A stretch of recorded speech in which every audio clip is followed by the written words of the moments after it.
अस्सलाम वालेकुम students, how are you? Hope you are all doing well. हमने कल जो फर्स्ट लेक्चर था हमारा, उसमें हमने पढ़ा था इंट्रोडक्शन टू फिज़िक्स। चैप्टर 1 था फिजिकल क्वांटिटीज़ एंड मेजरमेंट्स। 1.1 था हमारा इंट्रोडक्शन टू फिज़िक्स। उसमें हमने क्या पढ़ा था? फिज़िक्स का साइंस सबसे पहले डिस्कस किया, फिर फिज़िक्स डिस्कस किया, उस फिर 18th सेंचुरी 19th सेंचुरी को डिस्कस किया, ये सारे फिर उसकी एप्लीकेशंस की और इफ़ेक्ट्स किए। आज हमने उसको मज़ीद कंटिन्यू करना है, जिसमें है ब्रांचेस ऑफ फिज़िक्स। तो इसको वैसे तो बोर्ड में जो आपका शॉर्ट क्वेश्चन ही आता है किसी भी ब्रांच को लेके कि इसको डिफ़ाइन कर दें, मगर हम इसको थोड़ा सा एक्सप्लेन करेंगे ताकि आपको मैट्रिक में जाके 10th में जाके इजी रहे और आप इसको अच्छे से अंडरस्टैंड कर लें। जी, तो स्टार्ट करते हैं ब्रांचेस ऑफ फिज़िक्स। सबसे पहली है हमारी mechanics. Let's start mechanics. It is the study of motion of objects, the causes and effects. I have made a chart for your convenience. जी, तो सबसे पहले हम मैकेनिक्स को डिस्कस कर लेते हैं। It is a study of motion of objects. Motion किसको कहते हैं? हरकत को। ऑब्जेक्ट कहते हैं चीज़ों को, बॉडीज को। तो ये किसकी मूवमेंट है? बॉडीज की, ऑब्जेक्ट्स की। इट्स कॉजेज एंड इफेक्ट्स, मतलब ये जो ब्रांच है ये डील करेगी। Let's suppose a car. ये मैंने आपकी कन्वीनियंस के लिए एक चार्ट बनाया है और इस पे एक कार ड्रॉ की है। ये एक कार है और ये पॉइंट ए से पॉइंट बी तक का डिस्टेंस कवर कर रही है, मीन्स 2 किलोमीटर का फासला इसने तय किया है। तो ये क्या कर रही है? ये मोशन में है, मतलब ये मूव कर रही है। और इसके पीछे काजेस क्या होंगे, मतलब इसके पीछे कौन से प्रिंसिपल्स हैं, कौन से रूल्स हैं जो इसको मूव करा रहे हैं, और इसके इफेक्ट्स क्या होंगे, वो सारे के सारे कौन डील कर रही है? वो मैकेनिक्स डील कर रही है। Is it clear? Next one is heat. It deals with the nature of heat. इसमें हम किस चीज को डील कर रहे हैं? ये हीट किसको डील कर रही है? Nature of heat. Modes of transfer. Modes किसे कहते हैं? जराए को, मीन्स के किस तरीके से, कौन सा वे होगा, कौन सा सोर्स होगा जिससे हीट जो है वो ट्रांसफर होगी एक बॉडी से दूसरी बॉडी में, एक जगह से दूसरी जगह में, और फिर उसके इफेक्ट्स क्या होंगे। मैं इसको थोड़ा सा क्लियर करना चाहूंगी। जब बोर्ड में आपको ये शॉर्ट क्वेश्चन के शेप में भी फॉर्म में भी आ सकता है कि explain the branch of physics heat, ठीक है? तो आप इसको कैसे, जस्ट इसकी डेफिनेशन राइट कर देंगे। मीन्स कि हम फिजिक्स की जो ब्रांच है हीट, वो किसको डील करेगी? नेचर ऑफ हीट को, मोड्स ऑफ ट्रांसफर को और इफेक्ट्स ऑफ हीट को। मगर इसमें मैं आपको जस्ट थोड़ा सा एक्सप्लेन करना चाहती हूँ कि जो आप इसके 9th चैप्टर में जाके ऑलमोस्ट पढ़ेंगे कि मोड इसके कितने होंगे? 3 होंगे। कौन कौन से? एक होगा कंडक्शन, एक होगा कन्वेक्शन और एक होगा रेडिएशन, ठीक है? इसको एक्सप्लेन नहीं करूँगी ताकि आपको ज़्यादा वो मिक्स ना हो जाए ना।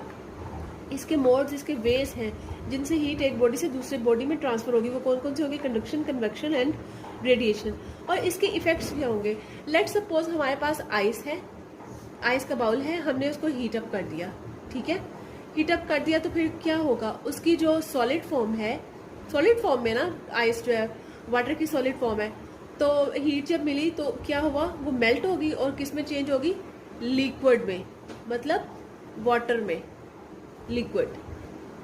ये लिक्विड में, तो इसका इफेक्ट क्या हुआ कि इसने सॉलिड स्टेट को लिक्विड स्टेट में कन्वर्ट कर दिया। ये हीट का इफेक्ट होगा। ये जस्ट आपके अंडरस्टैंडिंग के लिए, ताकि आपको ये कभी भी ना भूले। Now let's discuss another branch of physics which is sound. What is sound? It deals with the physical aspects of sound waves, their production, properties and applications. अब हमने जो हमारी फिजिक्स की ब्रांच है साउंड, वो किस किस को डील कर रही है? किसकी स्टडी है? वो साउंड वेव्स की स्टडी है। उसकी प्रोडक्शन की स्टडी है कि किस तरह से प्रोड्यूस होती हैं, उसकी प्रॉपर्टीज क्या होंगी, और उसकी एप्लीकेशंस, मीन्स कि हम उसको किस तरह से यूज कर सकते हैं। हर चीज का एक यूज भी तो होता है ना। तो इसमें एक एमसीक्यूज आपको बताने जा रही हूँ जो कि आपने हमेशा याद रखना है कि sound always travel in the form of wave. किस फॉर्म में ट्रेवल करती है? वेव की फॉर्म में, ठीक है? वेव का एक अप होता है, एक डाउन होता है, एक अप होता है, एक डाउन होता है। तो ये प्रोड्यूस कैसे होती हैं? जब हम किसी चीज़ को वाइब्रेट करते हैं, देन साउंड प्रोड्यूस। जैसे ये मैं बोर्ड पे ऐसे इसको कर रही हूँ, ये वाइब्रेट कर रही हूँ इस बोर्ड को, तो क्या हो रही है? साउंड प्रोड्यूस हो रही है। ये इसकी प्रोडक्शन होगी। कैसे प्रोड्यूस होती है? वाइब्रेशन से, थ्रू वाइब्रेशन। ये आपने याद रखना है इस पॉइंट को भी। Next one is properties. इसकी प्रॉपर्टीज क्या होंगी? मीन्स कि इसकी प्रॉपर्टीज में हम डिस्कस करेंगे, जो कि अभी आपके सिलेबस में नहीं है, वो 10th क्लास में जाके आएगा, मगर फिर भी मैं थोड़ा बहुत आपको हिंट दे देती हूँ ताकि नेक्स्ट आपको इजी रहे। इसकी प्रॉपर्टीज में हम पढ़ेंगे वेवलेंथ। क्या पढ़ेंगे? Wave length. वेवलेंथ में क्या होगा? एक हेड से दूसरे हेड तक का ट्रैवल डिस्टेंस, उसको हम कहते हैं वेवलेंथ। नेक्स्ट हम पढ़ेंगे इसकी फ्रीक्वेंसी। फ्रीक्वेंसी क्या है? फ्रीक्वेंसी एक पॉइंट से एक सेकंड में जितनी वेव्स निकलती हैं, जैसे 2000 निकल रही हैं तो हम कहेंगे इसकी फ्रीक्वेंसी है 2000। अगर 4000 निकल रही हैं तो हम कहेंगे एक सेकंड में जितनी एक पॉइंट से वेव्स ट्रैवल कर रही हैं तो हम कहेंगे ये कितनी इसकी फ्रीक्वेंसी है? 4000। एक और इसकी जो है प्रॉपर्टी वो है एम्पलीट्यूड, जिसको अभी आपको डिस्कस करने की ज़रूरत नहीं है। वैसे वो ये होता है कि कितनी लेंथ है, हाइट है किसी भी वेव की अप साइड की, या कितना वो डाउन है उसकी डाउन साइड की। ठीक है, ये एम्पलीट्यूड है। और इसकी एप्लीकेशंस क्या है? अब जैसे शिप है, वो ट्रैवल कर रही है सी में। Let's suppose this is a ship and it is travelling in the sea. तो हम किसी सोर्स से इसमें साउंड प्रोड्यूस करते हैं, साउंड जाती है वेव्स की फॉर्म में और जाके इसकी सरफेस से टच करती डेप्थ से और वापस आ जाती है, क्योंकि हर चीज़ ने वापस भी तो आना होता है ना। वापस आ जाती है तो हमें आइडिया हो जाता है कि इसकी डेप्थ कितनी है इस सी की। ठीक है, जस्ट उसकी इसकी साउंड से हमें पता चल जाता है कि इसकी डेप्थ कितनी है। तो ये इसकी एप्लीकेशन है। इतनी ही नहीं, और भी इसकी बहुत सी एप्लीकेशंस हैं, मगर जस्ट आपकी अंडरस्टैंडिंग के लिए मैंने एक एग्जांपल दे दिया आपको। Next one is light. Let us discuss light. Light को हम ऑप्टिक्स भी कहते हैं। It is a study of physical aspects of light. It is a study of physical aspects of light, properties, working, use of optical instruments. ठीक है, इसमें हम किस किस की स्टडी करते हैं? हम physical aspects of, physical aspect जो हमें चीज़ें नज़र आती हैं उनको हम फिजिकल कहते हैं। और एस्पेक्ट क्या होते हैं? पहलू।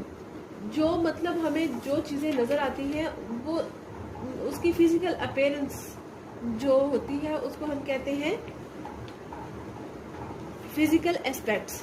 ठीक है, अब इसमें थोड़ा सा मैं प्रॉपर्टीज़ में आपको थोड़ा सा डिस्कस कर देती हूँ, एक्सप्लेन कर देती हूँ कि ये लाइट जो है जैसे किसी भी मिरर पे या शाइनी सरफेस पे पड़ती है तो ये इस तरह से हिट होती है जाके, तो ये इसी डायरेक्शन में से वापस आ जाती है इस तरह से।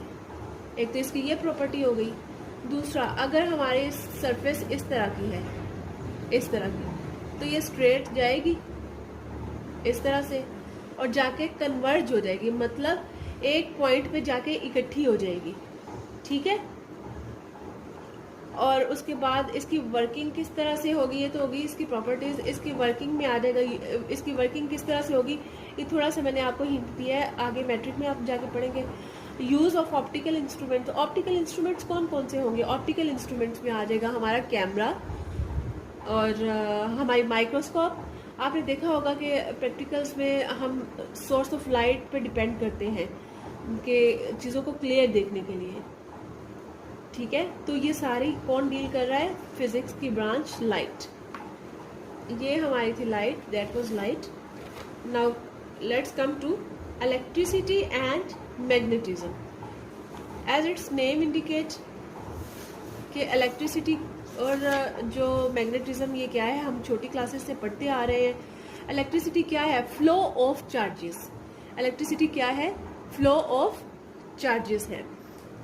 किसका फ्लो है? चार्जेस का। चार्जेस कौन कौन से होते हैं? पॉजिटिव भी होते हैं, नेगेटिव भी होते हैं। एंड मैग्नेटिज्म उसकी मैग्नेटिक फोर्स को कहते हैं। ठीक है, जब कोई चार्जेस या कोई भी चार्जेस रेस्ट पे होंगे तो हम उसको क्या कहेंगे? ये एमसीक्यू में याद रख लें आप। इलेक्ट्रोस्टैटिक। स्टैटिक कहते हैं रुकी हुई चीज। ठीक है, इलेक्ट्रोस्टैटिक स्टेट में होगी, और जब वो मोशन में होगी तो इलेक्ट्रोडायनेमिक। क्या होगी वो? इलेक्ट्रोडायनेमिक। Is that clear? फिर हमने इसमें डील करना है रिलेशनशिप विद मैग्नेटिज्म को। किसके रिलेशन को हमने डिस्कस कर, ये इलेक्ट्रिसिटी एंड मैग्नेटिज्म डिस्कस करती है। इलेक्ट्रिसिटी और मैग्नेटिज्म को, जब इलेक्ट्रिसिटी और मैग्नेटिज्म को का आपस में इंटरेक्शन होता है तो हम उसको क्या कहते हैं? इलेक्ट्रोमैग्नेट। इलेक्ट्रोमैग्नेट।